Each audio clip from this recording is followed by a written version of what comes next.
भूल जाएंगे, मजनू को भूल जाएंगे, आने वाले प्रेमी अब कसमें हमारी खाएंगे। इसी मोहब्बत कहने की बात है। एक पल ऐसा था जब आपने मुझसे वादा किया था कि दुनिया भूल जाएगी लेकिन मैं आपको नहीं भूलूंगी। लेकिन आज निक्की तुम ये कह रही हो कि मैं किसी और की होने जा रही हूँ। क्या करूं, मजबूरी है हमारी। मजबूरी बा लेकिन हमार मिलल जरूरी बा। ते बगली नाम मिलबे त हमार जानते रहे ऊपर से तो पानी गिरबे करी के बोकम नीचे से गिरे लागत।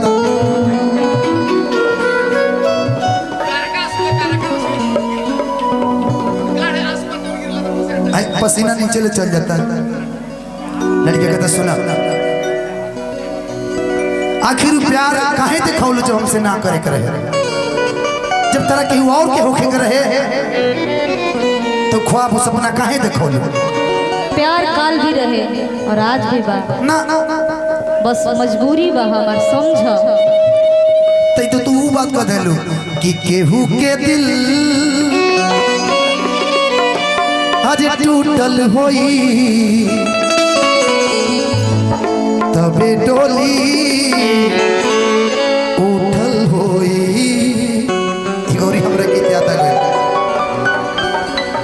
कि एने दिल टूटल बा ओने कुछ और टूटल बा। एने दिल टूटता ओने दारू के सील टूटता। लड़का तो दारू पी के मैं गम भुला रहा। जानते रुकाए कहने की एने दिल टूटता एने दिल टूटल बा ओने सिल टूटल बा।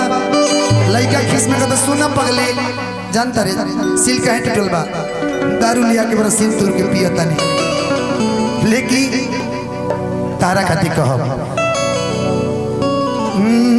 कि नैहरा से गोरी जबो हरे ससुरवा में जइहा। जब जइहा तो एगो काम करिहा कि खबर जब पइहा ओढ़नी द हे ओढ़नी के कफन हमरा घर भेजबैया, घर भेजबैया।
ससुरा से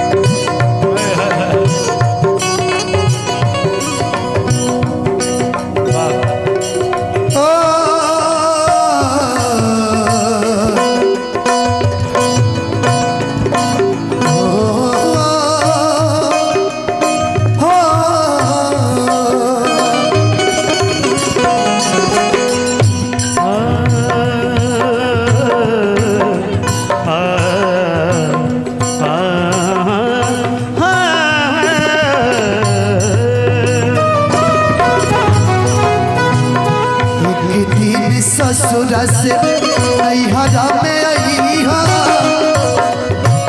कबर पर जइहा लेकिन तू ये पुतलोर हमरा कबर पर गिरइहा घर भेज सुना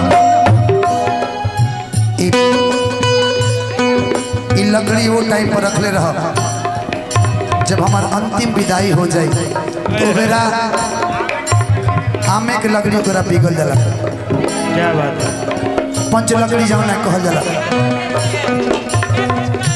ओढ़नी के कफन हमरा घर भेजबइहा घर भेजबइहा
सुनो भैया कि कोई मुश्किल न आए तेरी राहों में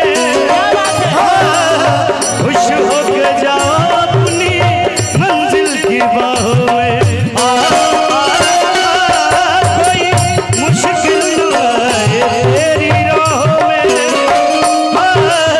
खुश होके जाओ अपनी मंजिल की बाहों में मैंने किया तेरे हवाले जाने वाले ओ जाने वाले ओ जाने वाले